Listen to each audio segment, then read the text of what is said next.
Isn't a reaction video, but if you want my reaction, you can go watch Interstellar. It's about the scene where Cooper is watching videos of his children, what they sent him right after they came off the planet. That's my reaction, basically. And if you want to see his reaction, go watch our Big Hero 6 review and keep your eye on him the whole time. That's what he looked like.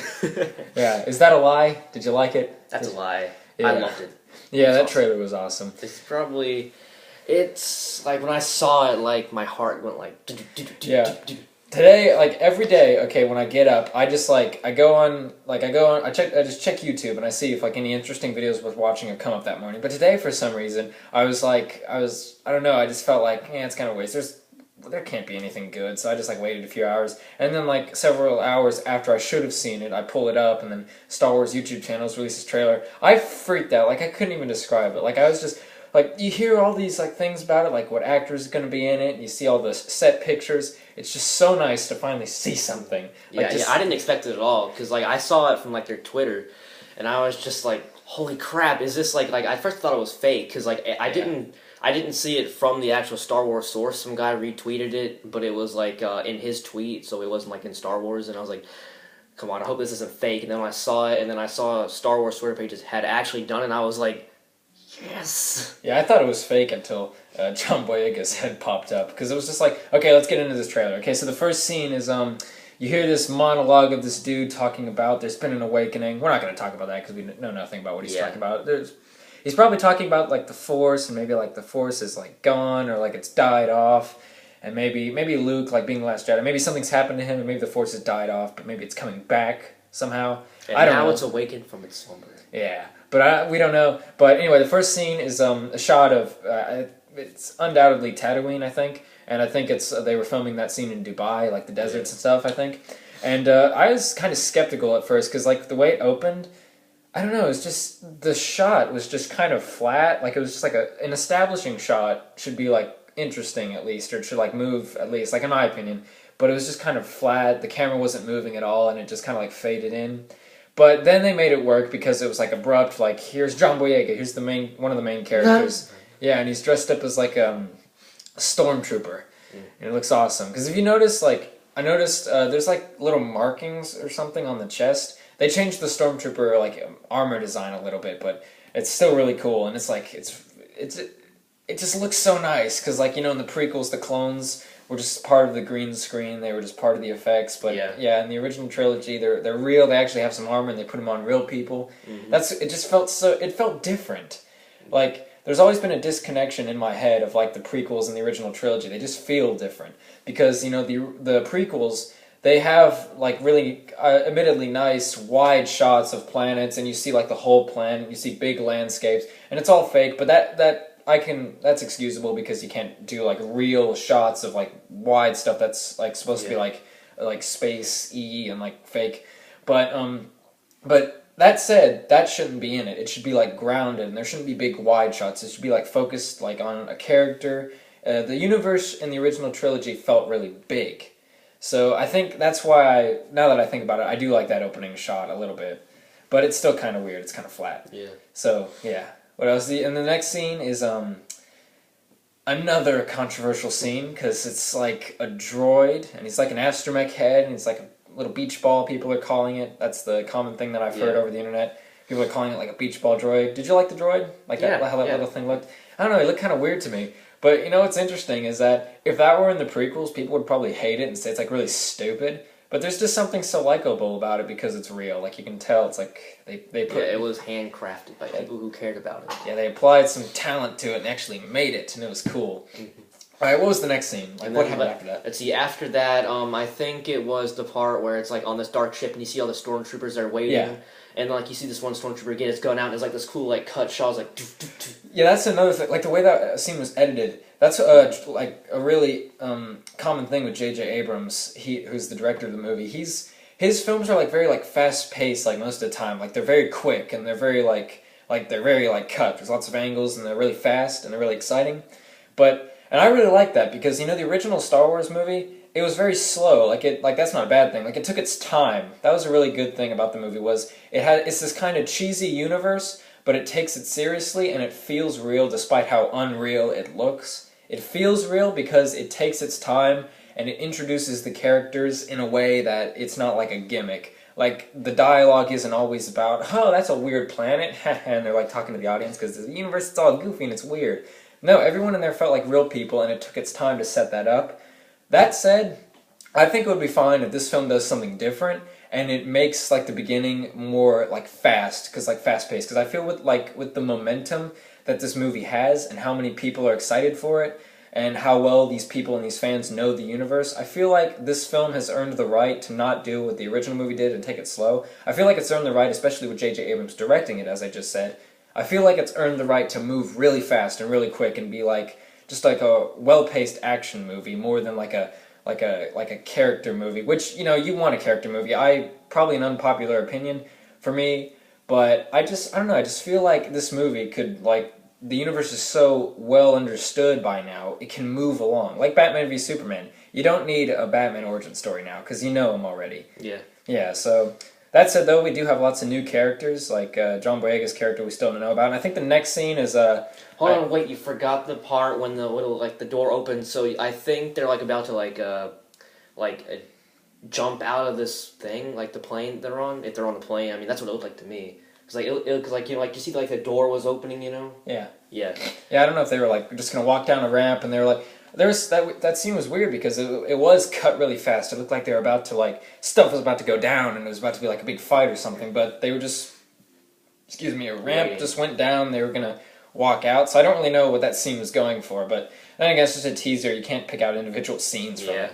Who knows, maybe the scene where, like, he's pulling out his gun, and then the scene where they're walking out the door could have been a completely different scene. Probably not, but, you know, so, what was the next scene? It was, let's see, after that, I think it was the speeder, like that lady you on see the the girl, I don't know who she is, but she's, of course they're still on Tatooine, and she gets on this little, like, a rectangular speeder, and then you see her just ride off, and that was pretty cool, because, I think they were showcasing, like, yeah, we still have practical effects. Yeah. Like, cause, like, that speeder's real, and of course it uses, like, the same technology that made, like, the little speeder in the first Star Wars movie look so real, you know? Yeah. Okay, Daisy Ridley was her name. And if you look at her facial expression in that scene, I don't know, but that scene didn't seem well acted. I know you can't say that, don't hate me, because it's just like a quick glimpse, but her facial expression, it looked like she was supposed to be afraid, like she was running from something, but she didn't sell the fear very well. If you look closely and just look at her expression, I don't know, it just didn't look well acted to me.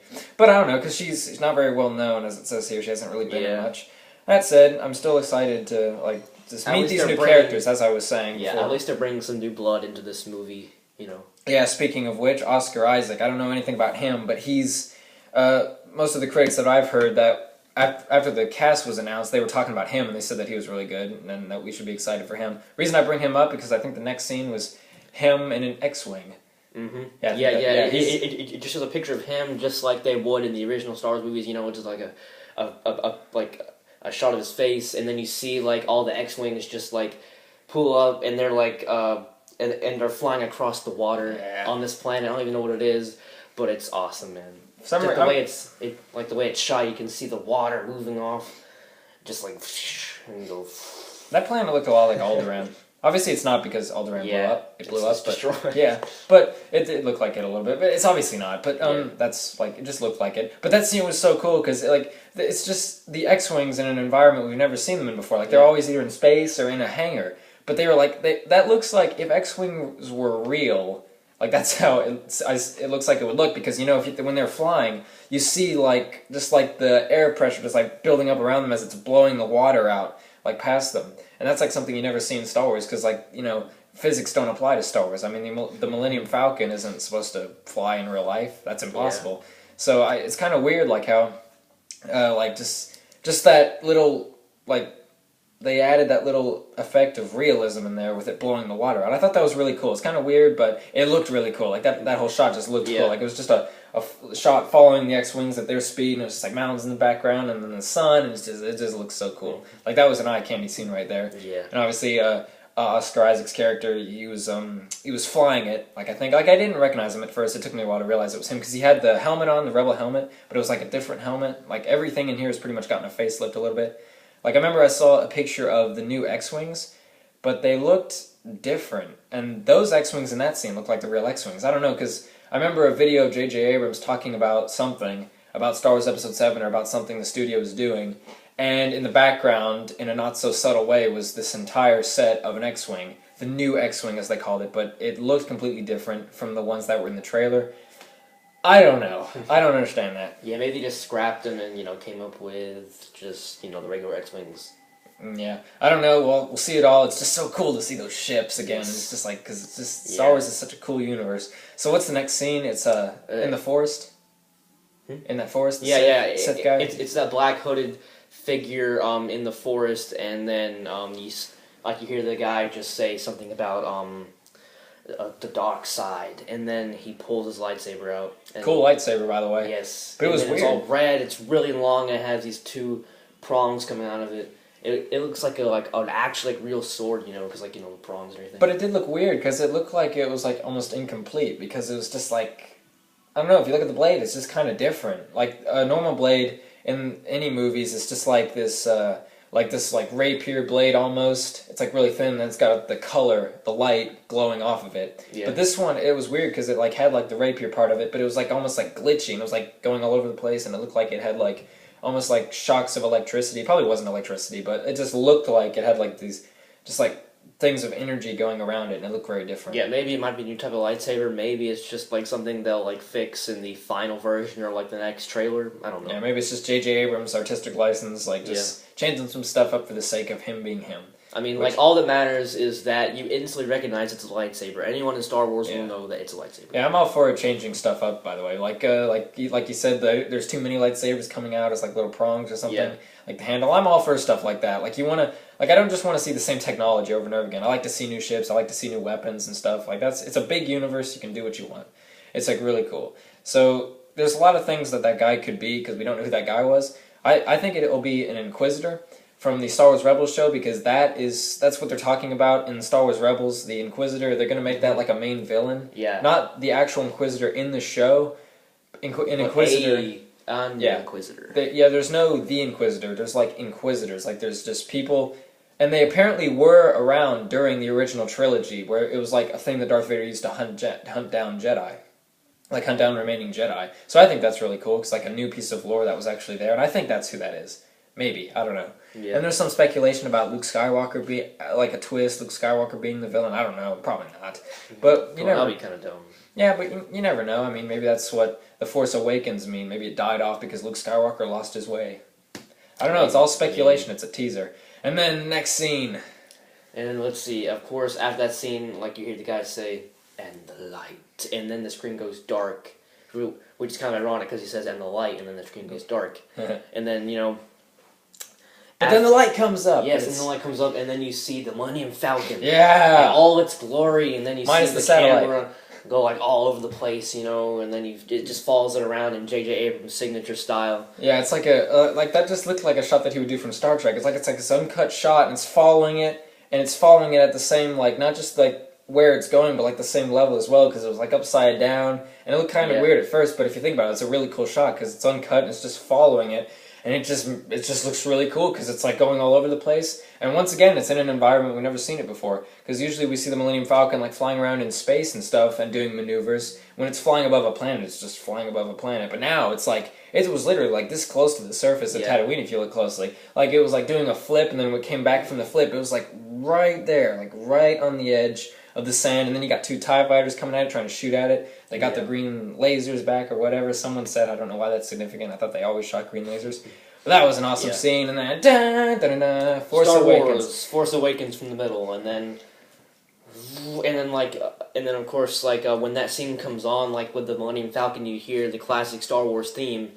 And then it John takes Williams, and then it takes a turn when it says the Force Awakens, you hear it just go or I forget how it went, but it ended differently, and then you could see just December 2015 and all that stuff. Yes, and John Williams is doing the score for it. Obviously they got him back, which is really cool. Yeah, it's a pretty brand new score. Of course it's gonna still have Star Wars things in it, but it's not going to be recycled from past things. Major elements really aren't going to be recycled. Yeah, the Episode 3 theme was way different from the original trilogy theme. And I bought the entire album for Episode 3 because that music is awesome despite the terrible movie. but it was still really awesome. And remember when I said that like they added a little bit of realism with the X-wings flying over the water? Yeah. If you look closely with the Millennium Falcon flying, you can tell like when it's flying, you can like see like the air like flowing off of it, like how like it would in real life, like a jet flying through the air. You see the air like coming off of it. So I don't know. That's kind of something that really couldn't be done with special effects in the past. What? No, that's not what I'm talking about. With special effects. Oh, okay. Yeah. So you're saying that they couldn't do that air effect like a long time ago? Yeah. Okay, good. I thought you were saying that like that was real, and I'm like, what? No, it wasn't.